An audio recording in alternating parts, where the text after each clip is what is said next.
All right, welcome everybody. I'm going to narrate as the video goes. I'm going to be transplanting this money tree plant into this green bin. I don't like this pot. I hate the way this half-inch conduit, I have to drain it. So I'm going to transplant this tree. Lots of red wigglers in here. And as you see as the video goes out, you'll see a lot of Alabama jumpers in here. I didn't know that, but they must be cocoons at this stage because I didn't see any when I was transplanted. One hole, folks. One-inch hole is all I drill. And this is how we save our irrigation and use it again, because when you water these plants, that as you're watering and it flows through, it's raking all that great biodiversity that's in the planter. And of course, those of us who live in hotter climates, we don't want to lose that precious irrigation. So one hole, as close to the bottom as you can. And remember, we got to put a rubber grommet in there. All my containers are like this. One hole is all you need. And these rubber grommets are the bomb. I'll put a link below where I get them. I think they've gotten cheaper, come to think of it, but I love these things. They last for many years and they're dependable. So these are my rubber grommets. They're 3/4 inch in diameter. So get that in there. This bucket is a little fatter, so it's a little harder to get in. But once you get it in, you got a nice tight seal. I didn't have a screwdriver, so I used this fencing part to help do it.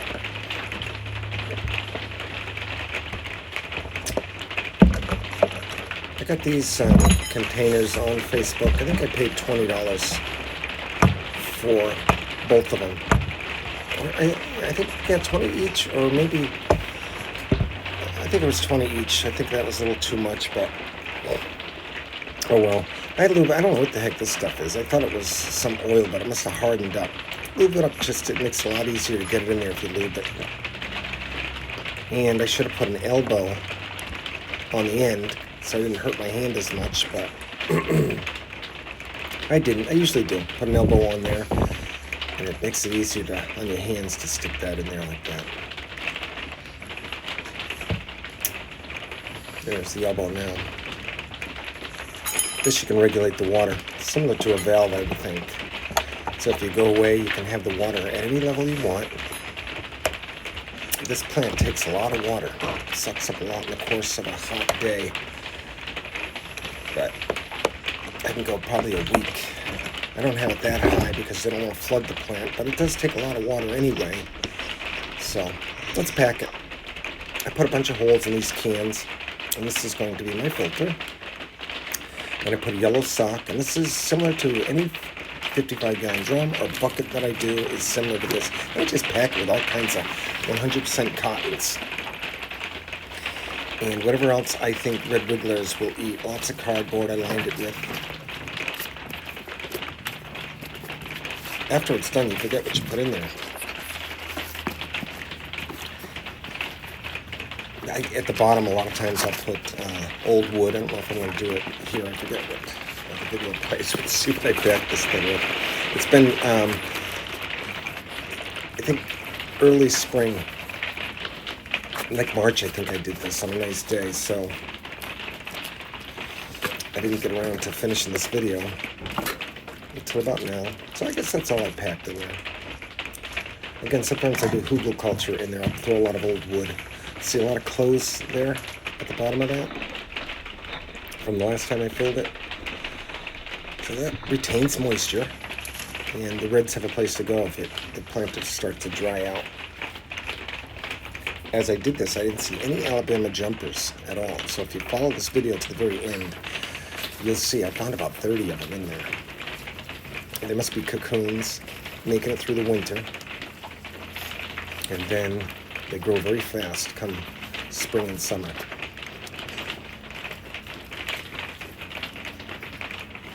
This tree's been pretty good. We used it as a Christmas tree. In the winter, we bring it in because it's a tropical type plant. It would die in the winter here in New England. Stuff some more cardboard in there. 100% cotton's on top too, as you can see. 100% cotton. Don't think about adding red wigglers to your pots. A lot of times, especially smaller ones, they do tend to make too many castings.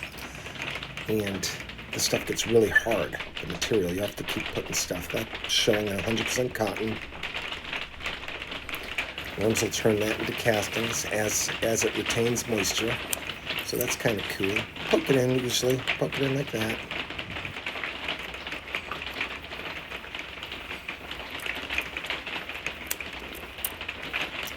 You hear the rain in the background. I'm on the back porch editing this video, and you can hear rain tapping on the roof. Thunder, nice thunderstorm coming out. Just poke it in there. And again, every planter I do this to. Every 55-gallon drum, every bucket, every bottle, every jar.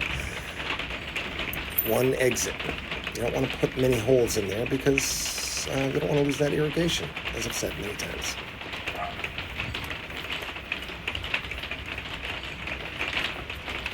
Let's stuff it in.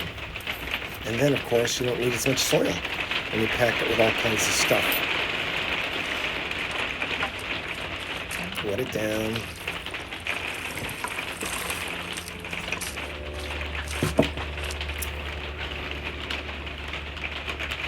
So what I added on here, I didn't show it for some reason, but what I added was a lot of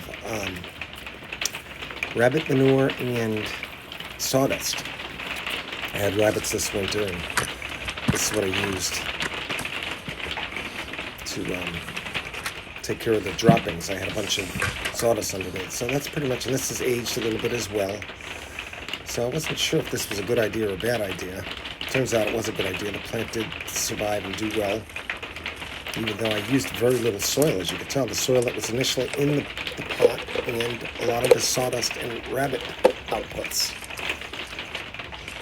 Write it down again. That's basically it. I guess this video is about one hole. This is how I prep my containers. Every container, I use one grommet, and it seems to work very well. And the beauty about it is you can do many things with it. You know, we've talked about mobile gardens and stuff like that. That's the beauty of it. And of course, you can go long periods of time without having to re-water. So that's good. You go on vacation for 2 weeks, you don't have to worry. You don't have to have plant anxiety. Little dig here for the hydroponics, aeroponics people who go on vacation. No doubt they have to worry about their towers and plants. I know I did when I was doing aeroponics and hydroponics. And even aquaponics. You always worry about your garden. If the pump fails, the electricity cuts out. You know I gotta get my soilless growing digs in there, right, people? And I do it only because there's enough people acting like it's such a great thing. And in all reality, especially for people who are just trying to grow food, maybe on a commercial level, there's a need. I haven't done Eve on a commercial level yet, but I hope to do that someday. But anyway, that's pretty much it. Showing you the water level.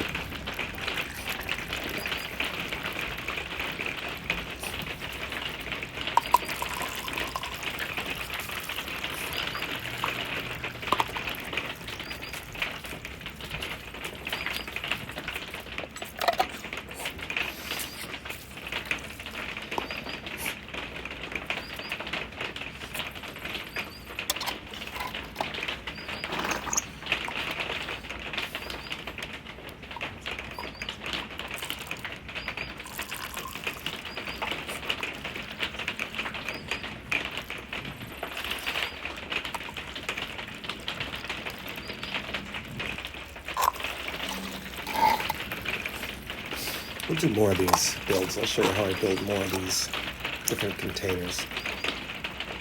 This video, I guess, is going to be a little longer, so it's only for those who are really interested in Eve. There are a few of us who love this concept. Here in New England, it's hard to get people excited about it because we have enough water.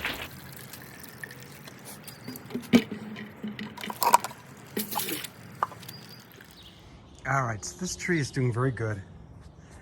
And I've already came through here and I took out literally 10 of those invasive Alabama jumpers out of here.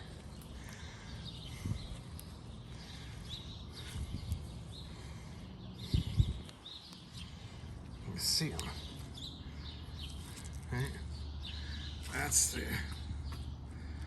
Those are the guys that lose the tail over for them.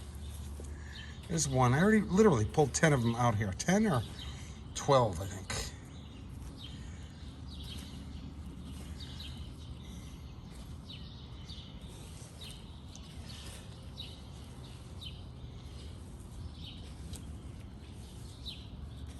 Notice this cardboard is like perlite or cocoa coir. There's one. Look at these guys. That's those Alabama invasive jumpers right there. That's 2, right? Again, literally took, and I didn't put any in here.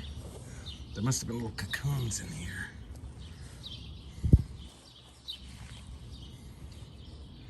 Clothing. 100% cotton is almost gone. Oh, there's one. Man. I'm gonna borrow one. Look at that. There he is. So, I don't know. I don't worry about them too much in my planters. Here's a red wiggler. Right there, he's a little deeper. The side I lined. Oh, here's on here.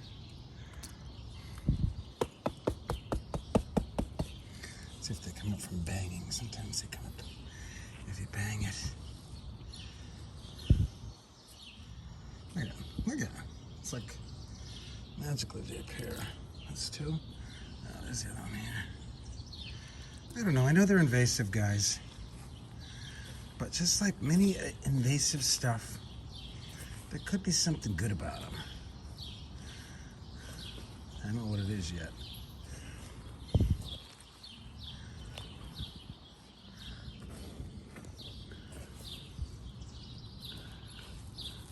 There's something. Oh, he lost his tail over it. Another piece. There he is. They'll lose their tail over it like no other worm will. It's a good line when somebody gets mad at you and you're a vermiculturist. Don't lose your tail over it. Lighten up. Don't lose your tail over it. Anyway, just going to close this video out. It's doing good in this planter. I changed it out because the other one with the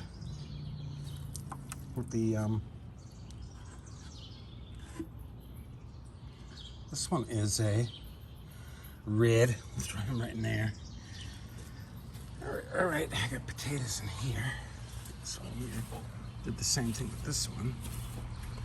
Looks like it would be too wet. I'm just gonna let it roll that out. No.